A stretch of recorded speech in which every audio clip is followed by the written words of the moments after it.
having the why made decision making so much easier in the SLT space, because you get thrown so many opportunities all the time from different places, people, things, opportunities just get thrown in your desk all the time.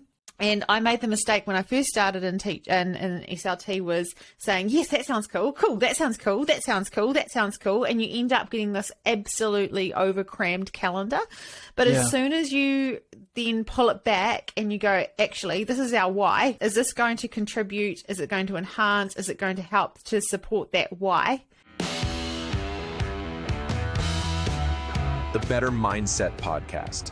Welcome to the Better Mindset Podcast, episode 5. I'm Mark Herring. And I'm Bex Rose. Conversations about leadership, learning, and educational technologies. On today's episode, Conor McHoull from Microsoft New Zealand joins us to help us engage our students through the world of esports. We dive into the opportunities that ChatGPT, I always get that wrong, has for teachers in the classroom with Adrian, and we go deep into the importance of the why for your personal and professional lives. Well, Bex, making waves this week is my turn. So this is something that I've been thinking about a little while, and it's actually a bit of a shameless plug for my Instagram account, because I made a post recently, a carousel post, mark.herringnz, by the way. But it's all around this whole idea of why being more important than your vision. Okay, so I just wanted to have a conversation about this, because a lot of schools are in a place where sometimes they don't have everybody on the same page in terms of their why. And often schools that we work with don't even have a vision, or if they do have a vision, it might be defined, it might be on the wall, they've got a mission statement, but what is actually missing is the why behind why they exist and the whole motivation of what they're doing. So in a school context, it's all around, what you're trying to achieve with your students and what kind of education purpose and motivation do you have for existing, and it's really important for people to be on the same page about that. So I just wanted to go through a couple of things that I think are really important for making sure that everybody's got the same why. But can I give you you must have seen that post, by the way. I follow you. I just as soon as you post, I like it. I just always love your it's stuff. there. Like, you're the first like. That's fantastic. Always. Well, I'll give you a little story and a reason why. For me, this is a big thing, and I guess a little bit of a mistake that I made years ago. So I was in leadership at a school, and I made a call effectively, because I made the classic mistake of making a rather large change within the first 6 months of me being there. And it was a school that had some very set traditions. They had things that they were doing, and it was one of those schools where things were only running for 2 or 3 years before it was like, this is the way we do things, It's like a tradition, but when you actually dig deeper, it's like it's only 4 or 5 years old. It's not like it was 100 years ago.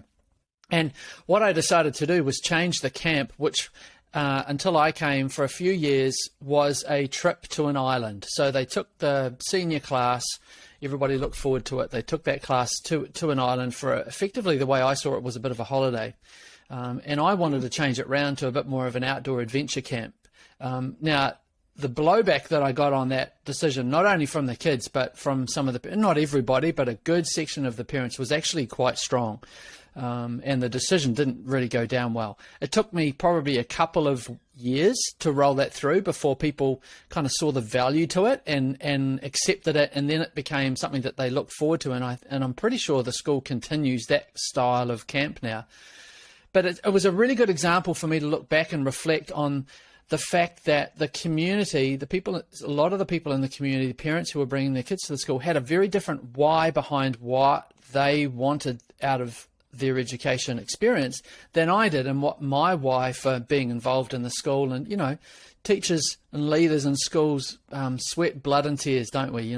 We really work hard. And I couldn't understand why I was getting the blowback. The reason is because we had different whys.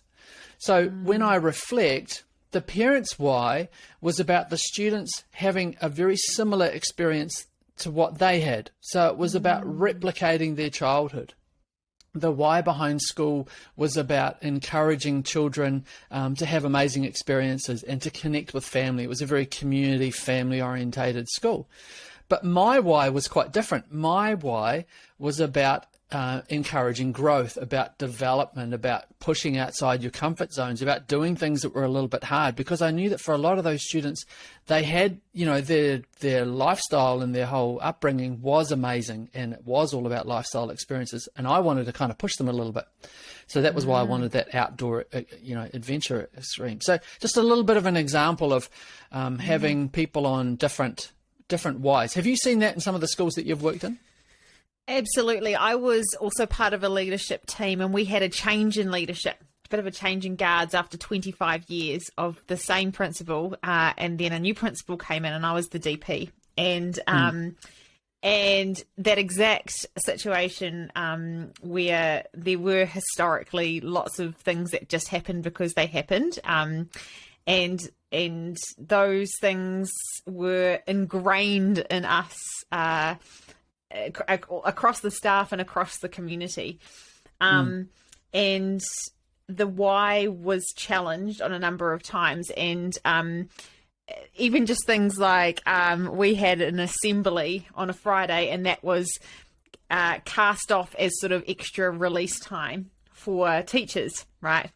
And the why for the teachers was that it meant that the SLT took the assembly, and the teachers got to go back to their classes and get things done.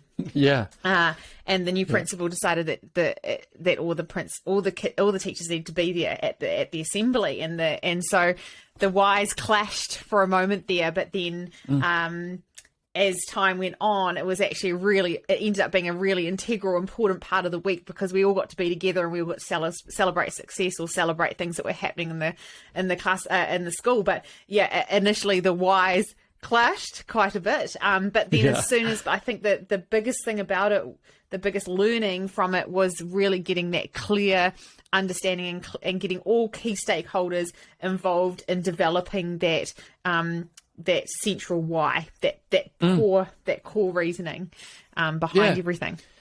Because otherwise, if you don't address that issue, then it just becomes about the other things, and then you end up kind of having this tussle and back and forth. And if I had gone back and had another go at that experience, I may have done the same thing. But if I may have made the same decision, but if I had been able to understand why people were having that pushback, then it could have been different. We could have actually understood each other. And maybe I may have, if I had understood what the community's why was, then I may have understood that and maybe adapted what I was doing. I think the key thing is to make sure that everybody's on the same page. And as leaders, absolutely. If you're in a school, if you're a teacher in a school, understanding the principal's vision is important, and the leadership's vision, but understanding the why is super important too, because you can either match to that and you will understand why decisions are made, or you can find another school that maybe matches your why and fits with your values as well. But I just wanted to give quick some quick little three things why I think the why is really important, and the distinction between that why and the vision, just really briefly. And again, you can go to my Instagram clip if you want a graphic of this. Just another shameless plug. There'll be a link in the show notes. So good. But the first one. So here are the three reasons why we need to plug into our why and dig deeper. So number one, a why gives you fuel over the long term. But it doesn't just give the fuel for the long term, it actually gives you fuel for today. So vision is very much a future thing. It's something that we're working towards. This is what we want our school to look like. This is how we want our students to operate and learn. And this is where we're moving to. Whereas a why helps you get up in the morning. So when you're feeling a little bit down or a little bit sick, or this thing's not going quite right in your personal life, you understand the dedication and the commitment that you've got to the school. This is what we're all on, and it gels people together right now. So when we've got a staff meeting, everybody's bought in, because this is what we're about. And there are a couple of schools that I'm thinking of immediately who I know that everybody is there for a specific reason. The why is on the wall. The why is talked about at staff meetings. The why is brought up all the time. So that's really important. Living and breathing today. Yeah, 100%. Number two, a why is important because it will evolve over time, whereas a vision sometimes can be something that you're going to, and it's a direction that you talk about, and it is important, but it tends to be reasonably fixed. It's like this is where we're going. Whereas a why can adapt and change and evolve. And it leads to number three as well, because a why can adapt across contexts what I love about Simon Sinek, I don't know if I mentioned him, he's really popularized the golden circle and the importance of the why. His name will always be linked probably forever. Mr. Cynic, I call him, with the why approach. But what I love about my why particularly is that I can relate it to my personal life, it can relate to my professional life, and it can also relate to even my marriage or the way that I connect with family. So there are things that I can do with that why that will be cross-contextualized. That's not a word, but you know what I mean? Like it can go across everything. Absolutely. So it doesn't have to just be in one particular area. And then the last one, they talk about vision taking at least, 18 or 20, I forget the number, I'm terrible with numbers, but it takes multiple times to be able to articulate and catch a vision from someone. You have to keep coming back to it over and over again and keep articulating it.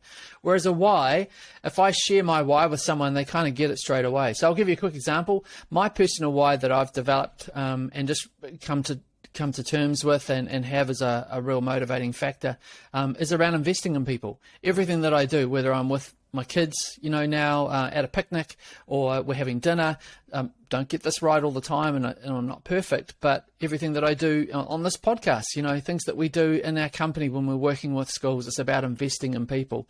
And so when I talk about that with people, you can kind of catch it. You kind of understand my motivation and, there's an understanding there that catches pretty quick.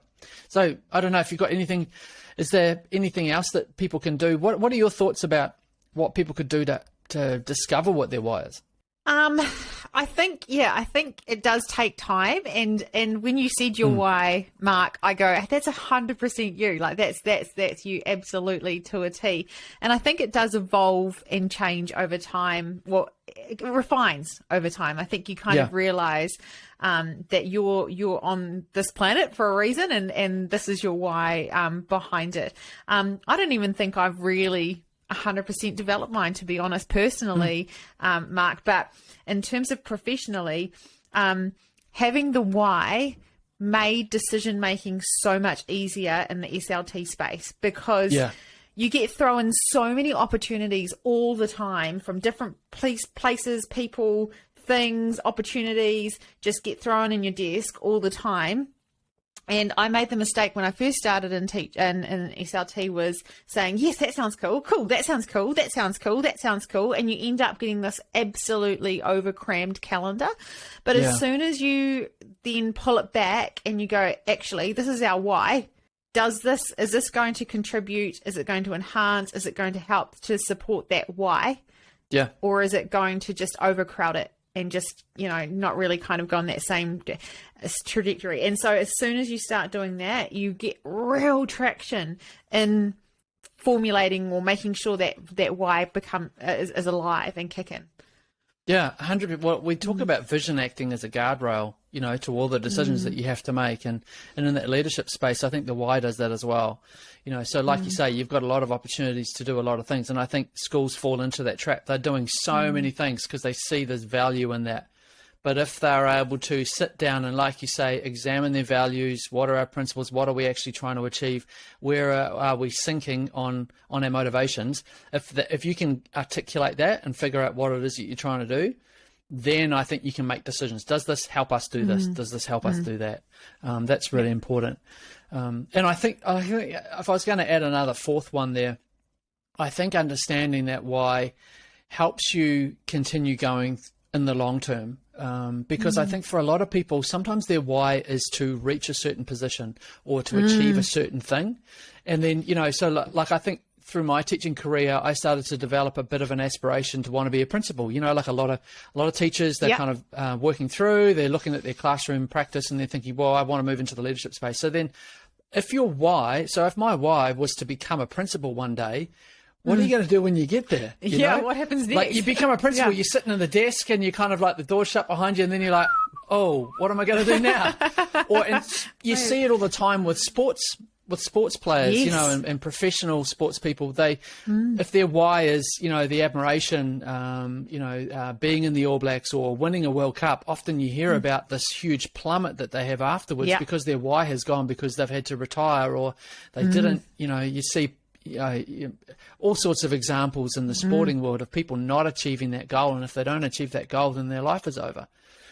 But if the why is, if they examine their why and understand that it's something bigger than that, and there is something that is a motivating purpose behind you, whether it's, supporting my family or building a foundation for my future generations, or, all of those big aspirational things that people have, I think that can really go a long way. So lots for people to think about. When you're walking your dog or driving your car, it'd be a really interesting thing for people to think, what is our school's why? Do we have a why? Is that something that we've discussed and talked about? Is there an opportunity for us to do that? But I think on a personal level, I'd really encourage you, if you're in a teaching role, if you're in a leadership role, if you're working in the classroom, understanding what that why is going to be super important. Yeah. Thanks, Mark.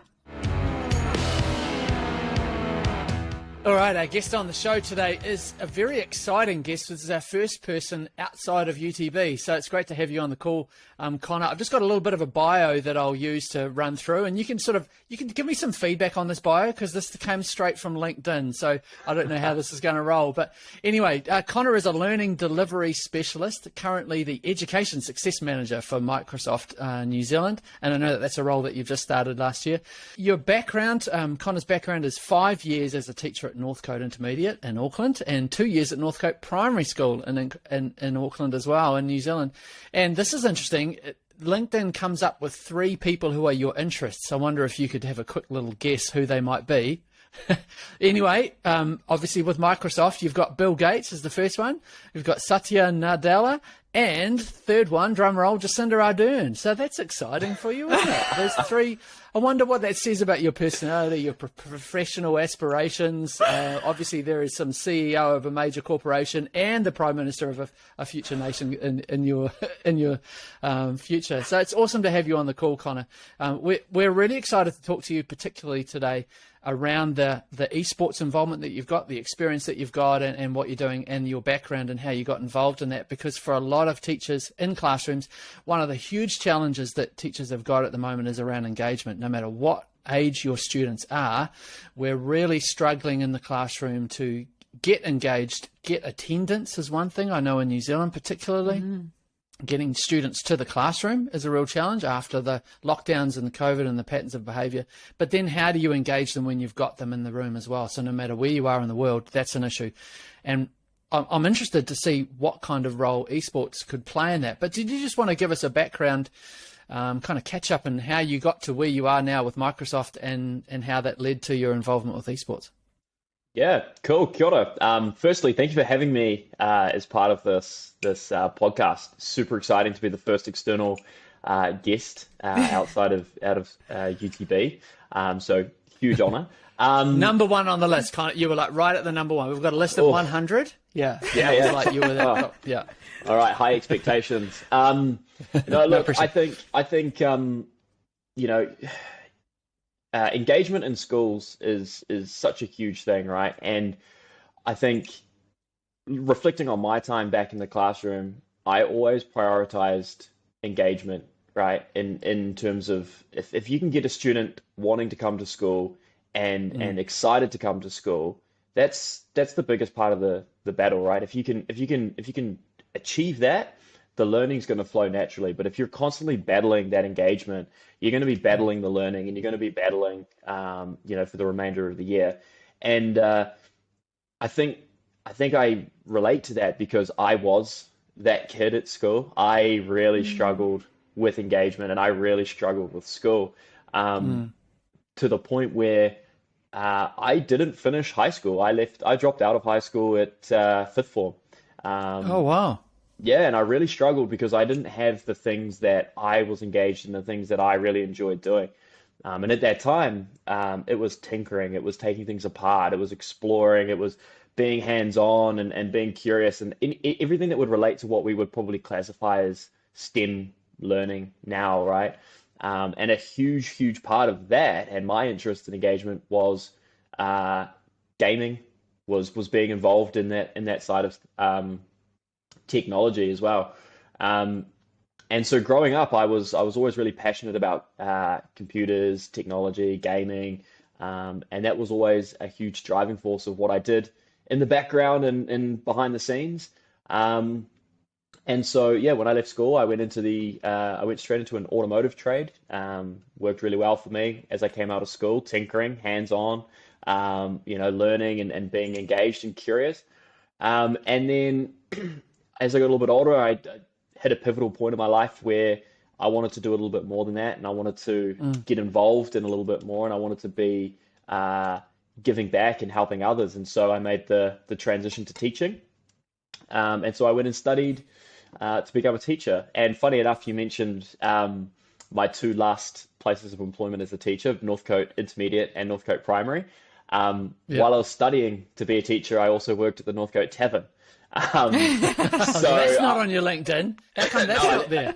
Left that one off. So I was very engaged and sort of ingrained in that Northcote community. I saw a lot of future parents in many states at the Northcote Tavern, which might have helped me when I started teaching there.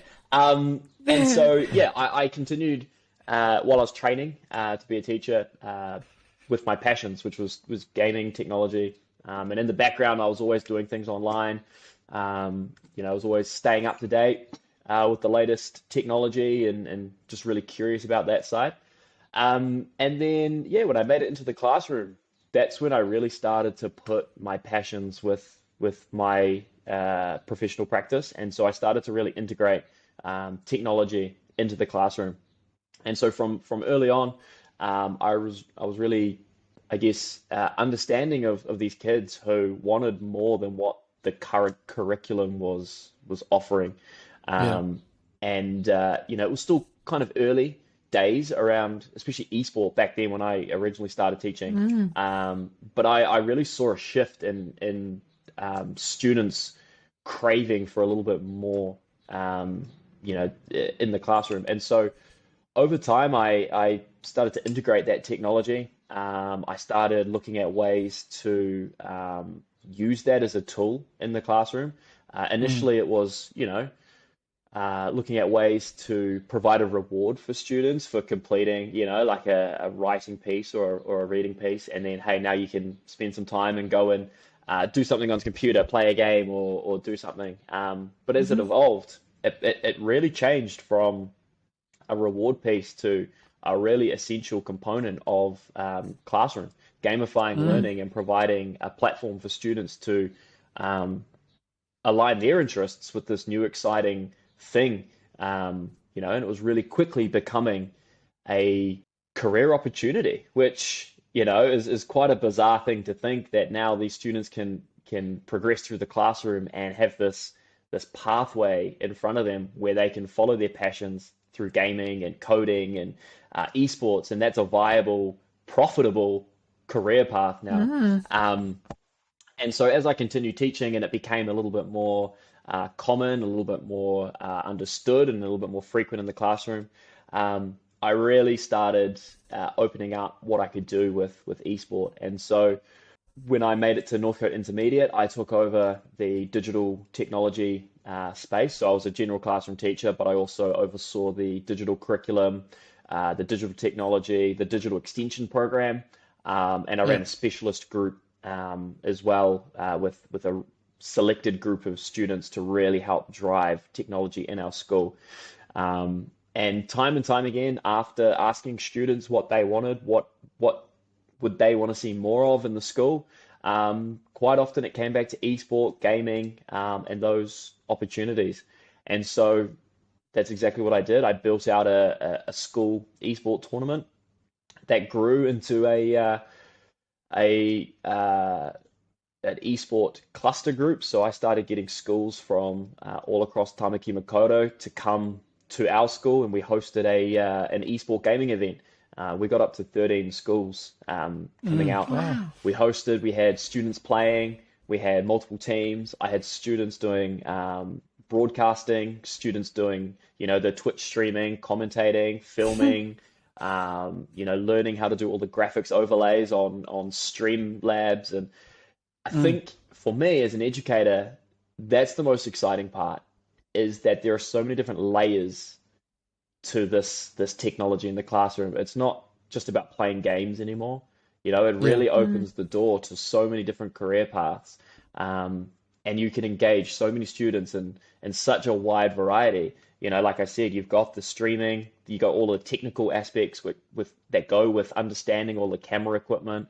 You got the teamwork, the collaboration. It's a huge piece. And so that was something I was hugely passionate about. And so I successfully set up a couple of those esports tournaments, and then I started to, I guess, work with other educators who attended these events and wanted to replicate similar events at their schools. So then I started providing, I guess, guidance and support to other teachers to run their own. And then as a teacher, I took students out to attend these other events that other teachers were putting together. And then I guess, through that, I had this opportunity to come and work with Microsoft. And it's not necessarily esport focused, the role that I do, but that's a big part of my role here with Microsoft, is working with schools and teachers to help understand how esports and all of these new digital tools work in the classroom. And Minecraft being one of the biggest Microsoft's products, teachers are really craving that, and that's where I'm able to come in and provide some support and assistance on, what does this look like in the classroom? How can I leverage this to support my students? And where can I take it? What can I do further than just playing games? So a whole range of things. Yeah, it's amazing, and I know, Bex, that we really want to give people some hard, these are some things that you can go away and do, and some entry points really into esports for this classrooms. But I just want to kind of wrestle with that idea at the moment that a lot of people have, that esports or gaming is not really something that has a place in education, and it's something that kids do when they go home, or students do when they go home. Because I know that if you're into it, chances are you've got 9 or 10 colleagues around you who think that you're completely wasting the students' time. And, it's just, I like that analogy, or the story you told where you said you went to the students and asked them what they wanted. Sometimes when you encourage teachers to do that, they think, well, yeah, of course they'd say that, because if I said to them, what would you want? They'd say, well, yeah, we just want to have pizza all day, and, we want like 5-hour lunchtimes, But like you said, for a lot of students, getting involved in gaming and esports in school does lead to future careers. And we all know that person, like my cousin that I lived with in the 90s, who started out, he had the original PlayStation when I flattered with him at one stage. And then he took that to actually start working for a company that were designing PlayStation games.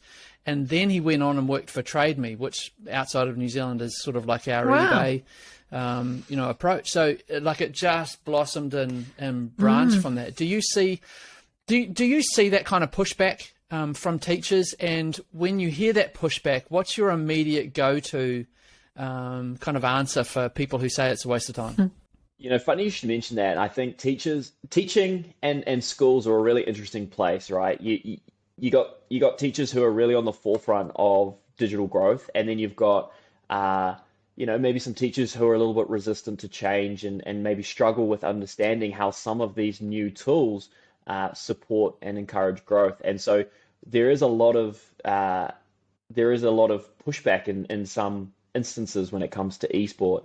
And I've personally seen that. I've set up and gone to promote esport events like I spoke around, and I've had schools flat out email reply and say, no, we won't be attending because we don't see how this relates to education or will benefit our students, right? And as someone who has then seen the impacts that this has had positively, firsthand, it's quite an interesting thing to see. I guess as educators, what we want is to be looking at all of the ways that we can support students and all of the ways that we can foster growth, whether it's through developments in writing and understanding a new tool that supports reading fluency, as well as our creative fluency in terms of digital transformation and gaming, and how all of that can open up so many different career pathways. And I'd like to think that educators are taking every opportunity to try and provide those outcomes for students. I think my biggest thing when I do try and counter that with teachers or anyone who kind of says, well, gaming is just gaming. That's what it is. It's this, solitary environment of a child sitting in their dark bedroom, playing games and not socializing. And that maybe that's what the stereotype might have been in the past. And, don't get me wrong, there is still that element of it. But when we're talking about gaming in the classroom or esports in the classroom, sorry, more broadly, I think it's important to note that we're talking around collaborative games. We're talking around esport that is driving to promote those soft skills in students, right? That communication, that collaboration, the empathy, and all of those skills that go with it, and the learning that comes with it, right? Not this solitary dark room gaming stereotype. And so I always try and challenge that. You look at some of the esports events that are happening all around the world. We just had the world esport tournaments end of last year take place in Bali, and we had some representatives from New Zealand go and attend. And this is 90% of it is team-based sports. So you got FIFA, you got the football, you've got Rocket League, which is the car-based soccer game, which is all team collaborative sports. You got the communication and the teamwork and the strategies and everything that goes with it. I always try and tie it back to that. So it's not like two Street Fighters, like when I was at the Spaces Machine, like that was what it was. It was two Street Fighters fighting each other. That's very, so the esports that you've got, that collaborative nature goes in because you've got team against team, isn't it? And I've been in rooms where these things have been held, and the noise and the talking between people is just next level, isn't it? Have you seen that, Bex, with you? I know you've got kids. Yeah. Whenever they get online, the noise just goes through the roof, doesn't it? Absolutely. And I'm just thinking, in my experience, I've kind of got two hats here because I've got in my classroom in the school, and then I've also got my son who's very much into it.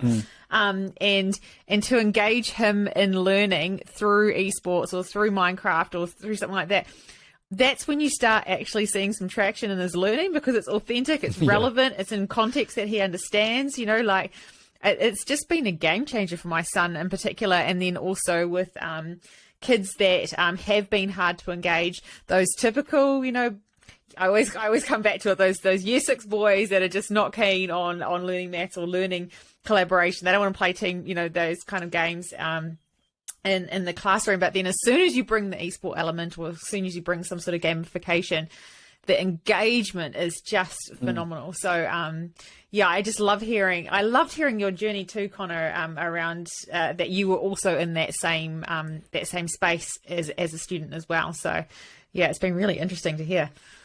I definitely think that the engagement is, and I touched on it at the start, I think the engagement is such a huge piece that can't be understated, right? If you have those year 6 boys who are disengaged, and we pigeonhole the year 6 boys, but I think even girls, promoting girls in esport is a huge area which we're doing a lot of work in. And I say we, I mean education as a whole, right? But I think if you look at those disengaged students, we as educators should be doing everything we can within our toolkits to try and find ways to get them engaged, find an area where they are passionate, and find ways to support them and turn that into a potential pathway.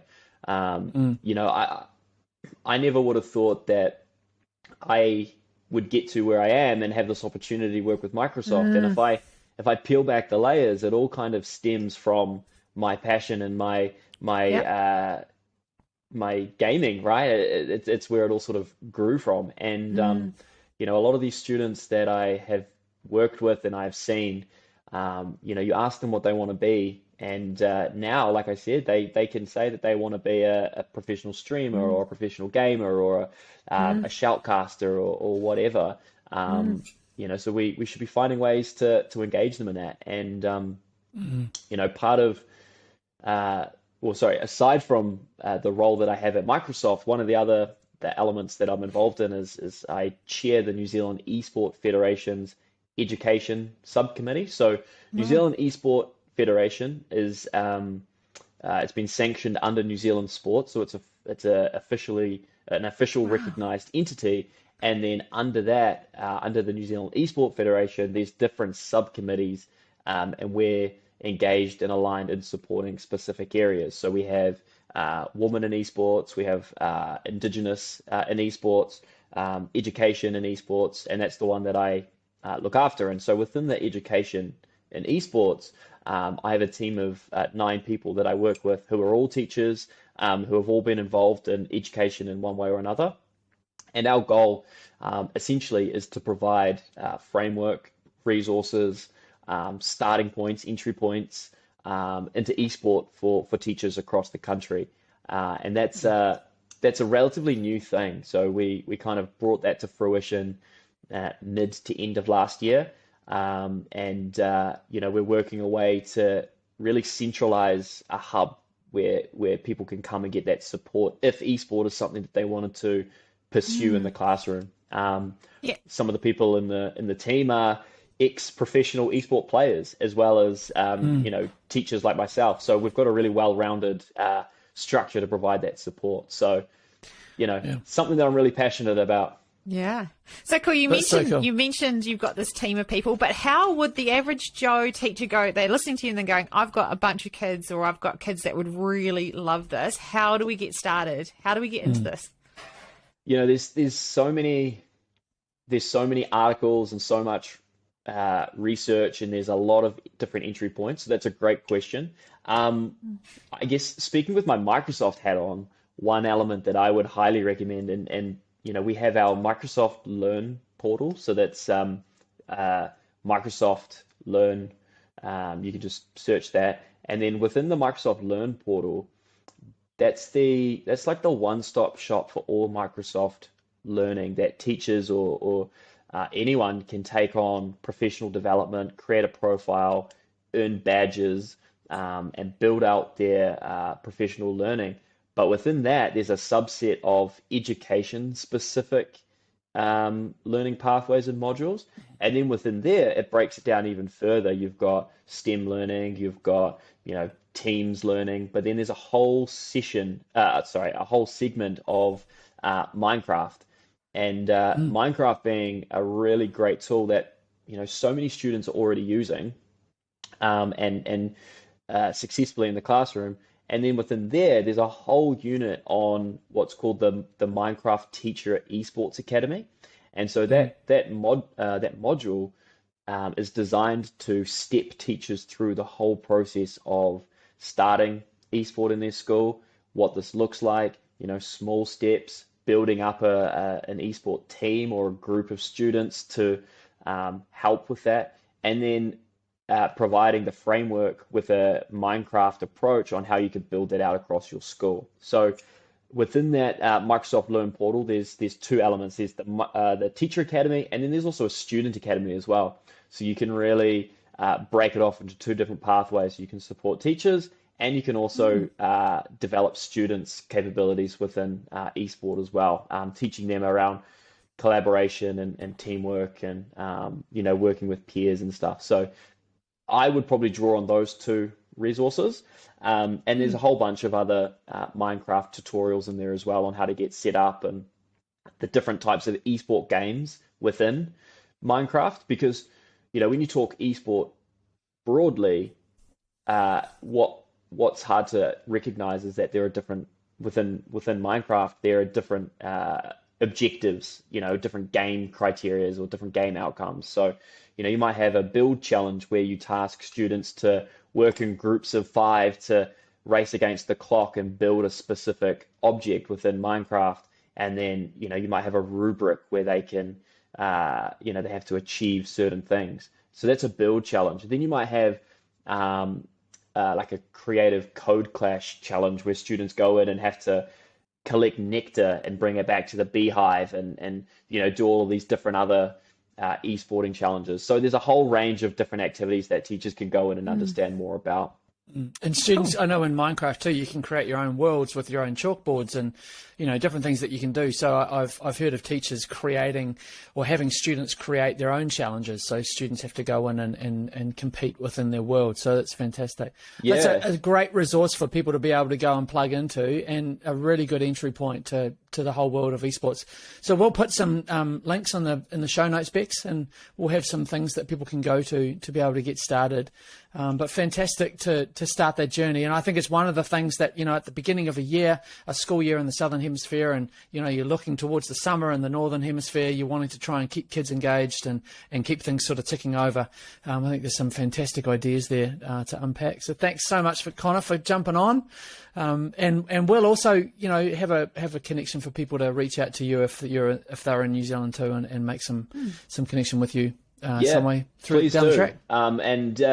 Thank you so much for having me. I am more than happy to answer any questions. If anyone has, any specific esport or Minecraft related questions, more than happy to provide support. I've been working with some people over in the Philippines and working with teachers in Hong Kong and other parts of the world who have got in touch with specific esport questions. So yeah, I love it. If I can help in any way, shout out. Thank you for having me. Awesome, mate. Thanks, so cool. Thanks, Conor. All right, well, this is the Good to Know segment, and we've got Adrian, one of our trainers in Australia. I think your claim to fame is the longest running member of the team. So, Adrian, I'll let you talk about that in a second. But you're going to talk to us about ChatGPT. And one of the exciting things about this is it's a relatively new tool in the education space. And we just want to have an awesome little conversation with you around some of the research you've done about the opportunities, because I know that for a lot of teachers, there is a lot of concern, a lot of fear about assessment and lots of things like that. So looking forward to finding out about some things about it from you. But do you just want to explain for people who might not have an awareness of what it is and how it works? We could start from there. Surely, yes, I will. That's a good place to start. So Chat GPT has been out for, I kind of hit the social media around Christmas time last year, so 2022, and started getting a bit more traction. And you might have seen some stuff online looking at people that were creating artwork done by AI, or artificial intelligence.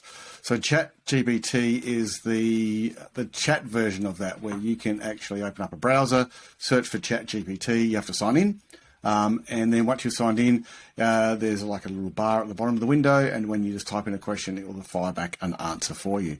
Now, it's not a Google search. It's slightly different from that, because we are used to doing a Google search and looking for, how do you bake a cake, and up comes 15 websites, and we pick what we want.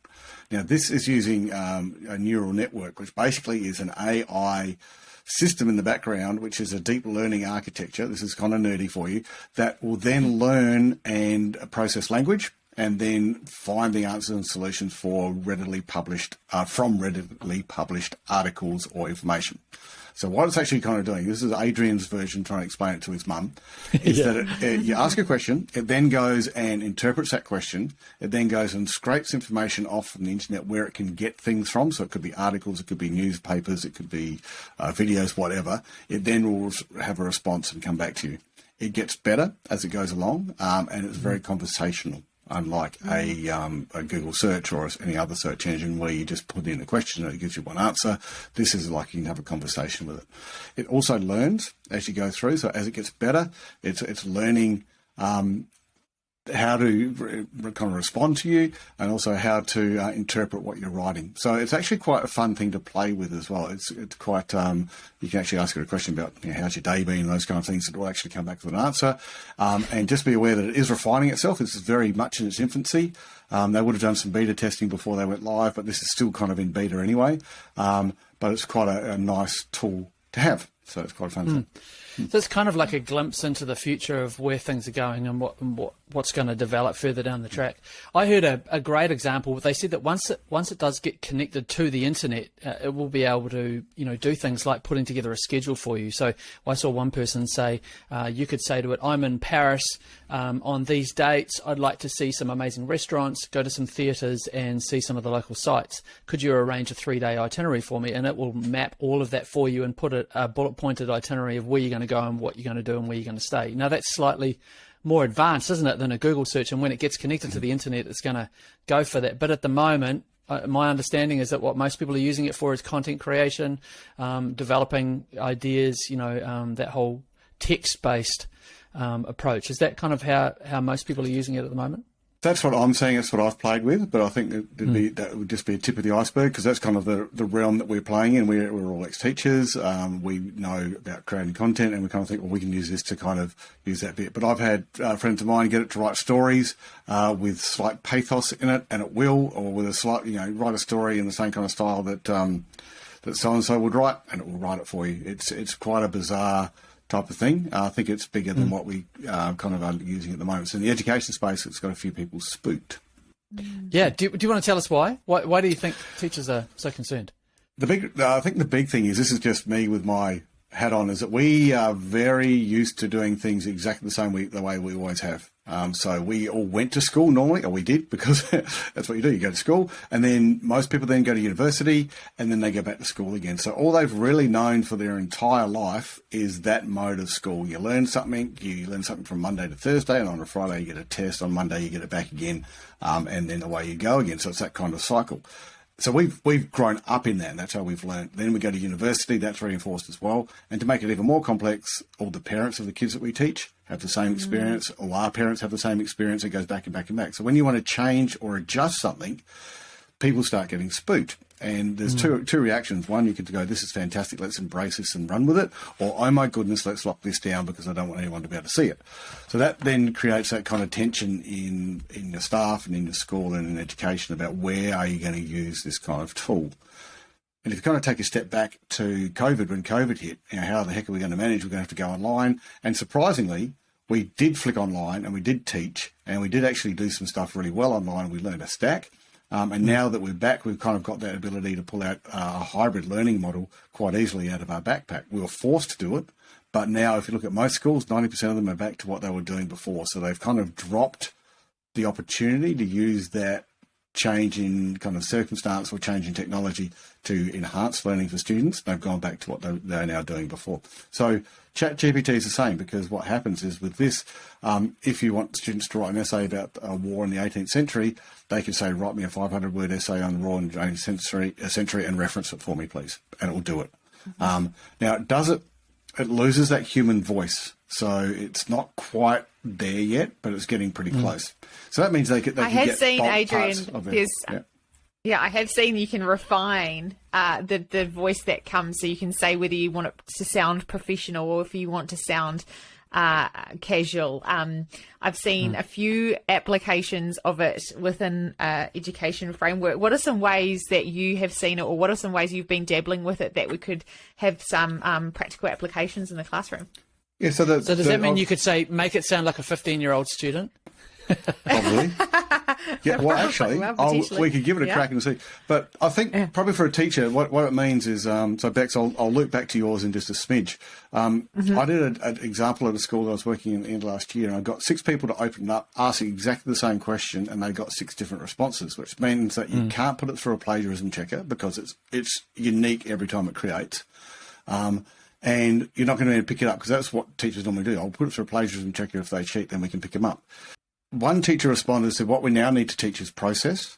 We need to know our kids and have that drafting process done really well.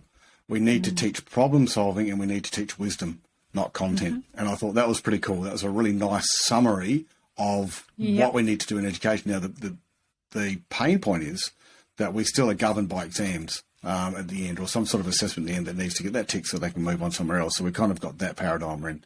But where would I use it as a teacher? Well, first thing, creating lesson plans is the big thing. So you've got to create a lesson plan on something, you're not quite sure about it. You've got some idea about the content, but just get it to build out a lesson plan for you, a 45-minute lesson plan on algebra, teaching these key concepts, link it to the Australian standard or the New Zealand standards, and it will do it for you. Bang, you're finished.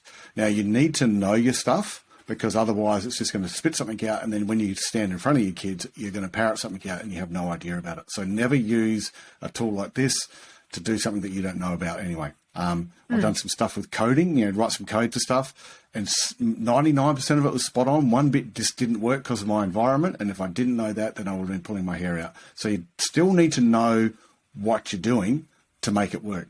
So that would be the first thing. Lesson plans would be great, because then once you link it to the straight, like for us in Australia, the AITSL standards, you can link it to all the standards. You're done and dusted. Really good. So that's the first one. And that's a lot of time for teachers. And you can even say, do a 5-week unit plan on this, break up activities for every week, and it'll map it out for you. And then you can adjust and move it. I've looked at the timing of stuff when they've done things like that. I've asked it to build out a training course, and the timings are out, but that's because I know my stuff, and then I can go through and change and modify it. Otherwise, you're going to get sunk. The other one, I think that's the most important thing. Sorry, Adrian, I'm just going to jump in there. I think that's really important to emphasise, is that it is not replacing teachers. You still need to know the content. You still need to make sure that what you are presenting is accurate, but it takes that legwork out, right? It takes all that admin type legwork type stuff out of it, so you can focus on the most important thing, which is that connection with the kids to pass on the information or pass on the learning experiences, right? Yeah, 100% Bex, that's exactly right. The other thing that I'd use it for, so I've probably got 3 or 4 that I'd use it for. The other thing I'd use it for would be that personalised learning, that differentiated learning, because we talk about it all the time. Oh, it'd be great, we want to differentiate in the class, and all we do is we take one question off of an assignment and still flick it to the kids. So it's not really differentiating, it's just kind of reducing their workload. So what you could do is you could say, okay, guys, I'm thinking of something like a food tech, or we call it food tech here, which is, home economics, cooking and nutrition and those kind of things. You could say to the kids, like, these are your 10 ingredients. You've got an hour in our lessons. You need to come up with a recipe that uses those 10 and meets these outcomes. Give them a rubric and stuff beforehand. They could then enter that into ChatGPT, saying, blah, blah, blah, blah, blah. I want to do a 45-minute lesson with this, needs to cover these outcomes. I need to be able to be assessed against this. Give me 10 questions at the end I can answer. It will then create a lesson plan or a cooking program that's personalised for that kid. So if they want to do a chocolate cake and they've got the right recipes, it will do it. If they want to do a sponge cake, it will. So all those kind of things are there. The process will be different. The content, like the materials they need to do it, are still the same. But every kid's got an individual program they're working on. They set that in with their assignment, you're done and dusted. I think that is just absolutely superb.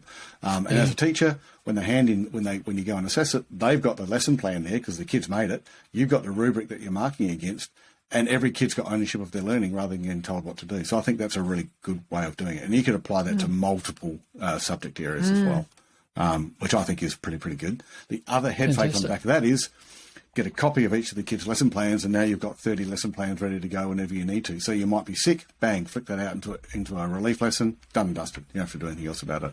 So that's pretty cool. That's what I do. The other one, I've probably got 2 others. I said 3, I lied. So 2 others. One, writing emails to parents and things like that, you need to address an issue and you need to do it in a positive manner. That is really hard. And for me, that takes a lot of time and energy. But you can say, write a positive email about Belinda, who is late to class, and I've just noticed that her homework's not being done regularly. I'm concerned about the people she's hanging out with. I wonder how we can work together to make this better. Something like that. You can just type something like that. It will then draft an email out for you with that positive spin on it, addressing the issues that you want to, that you can then change and doctor and make appropriate, that then you can use for sending home to the parents, which is pretty cool. So that's that one. So good. Now, the last one is the bane. If you ever talk to teachers about what's the bane of their life is, it's always reporting. It's always writing that report at the end of a term and those kind of things. I would be using this to generate some standard kind of responses, even put in someone's name, put in some stuff about the marks, get a whole bank of standard responses there, and then just you can use them to craft your own response when you're writing a report. I would do that because then you've got that ability. Now, probably the downside of that is you'll end up with a great chunk of comments that you can then come back and get to at any time. But then you've got a comment bank. You're refining the way that you write and the way that you can add your voice to it. And at the end of the day, you're going to have a comment going to the parents that's going to be meaningful and helpful and doesn't eat all your time up, which I think is a really good thing. So use it to save time, use it to make better learning outcomes for students, and use it to lift that load off of you when you're doing this in preparation. That's what I'd be doing. So good. There's Actually, some really key I saw things that people can jump into there, aren't there?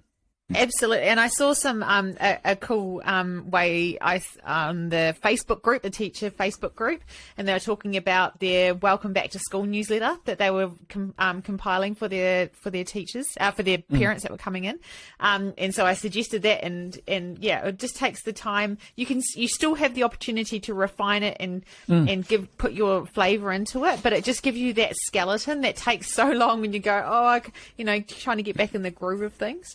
That skeleton. You don't have to. You don't have to copy it word to word. Oh, 100%. And I think that gives you that structure, as we said before. You become an editor and a discerner because sometimes you'll be able to go, well, that's not quite right. So really stuff that's up to date. If you ask it to do some political analysis of something that's just happened, it struggles a bit because there's not enough stuff out there for it to be able to find. Anything that's even really technical and a specific thing, it'll do really well unless it can't get access to journals that are behind a firewall or a paywall, and then it can't grab that information to give you a response. And that's at the moment, but obviously that will continue to grow as acquisitions happen, as more companies take on, and this is just the first iteration that's been released to the public. So I think it's really a really good opportunity to get in there and have a go. One of the things that I've noticed is that when you're talking to different teachers, so if you're a teacher and you haven't experienced this, if you haven't clicked on the link, we'll put that in the show notes for you to go and have a little experiment. It really does change your perception once you've had a go. So listening to it and hearing it, you kind of don't quite get it, I think. But when you actually put something in there that you regularly do and then have that come back to you, you know that that's just saved 30 to 45 minutes of your life, and it just really does change the whole way that you see this and the potential. So hopefully some of the ideas that you've given, Adrian, are going to help some people out there move from a little bit more, less of a concern area into some more sort of looking at opportunities. So I think it's fantastic. Thanks for sharing that. It's awesome. No problem. Thanks for having me. It's been great being here. Thanks, Adrian. All right, episode 5 in the can. Bex, what are your thoughts? Well, it was so great to hear from Adrian about ChatGPT. There's just so much to learn here. But we do have a dedicated ChatGPT special episode to listen to. So just pop back through the episode list and you'll find it. I was thinking, I guess you could apply that why piece you spoke about in Making Waves to develop how ChatGPT could work in your school. Something to think about there. Hearing Conor's story about his lack of engagement at school has led him to the space where he works in as a career. It's super inspiring and so great to listen to. So great episode. Thanks, Mark. No, it's totally my pleasure. I think this is one of those episodes that everybody will probably know somebody that would get some value, whether it's the ChatGPT thing. You might be having conversations with people who are a little bit nervous about how that's going to impact on their classroom and what are they going to do about this massive thing that's come down the track, or there's some teachers who could really do with some engagement work with their students. There's lots of reasons to share this, so that's one of the things that we'd encourage all of you to do. There's a little share button, click that, get the link, send it to anybody. We'd love for as many people as possible to find out what we're doing and get some value from these conversations. We've also got some great links in the show notes for you to explore this week, so check that out. Go down into the show notes, click on that. The ChatGPT one will be there, especially in the Minecraft. We're also posting every week, so make sure you don't miss those by hitting the subscribe button. That's going to make sure that you get notifications and you find out when we release those and they drop. If you know somebody who would get value, like I said, hit the share button and let them know. Lastly, if you have questions or anything to share with us, email us at team@usingtechnologybetter.com. We'd love to hear from you. See you next week. See ya.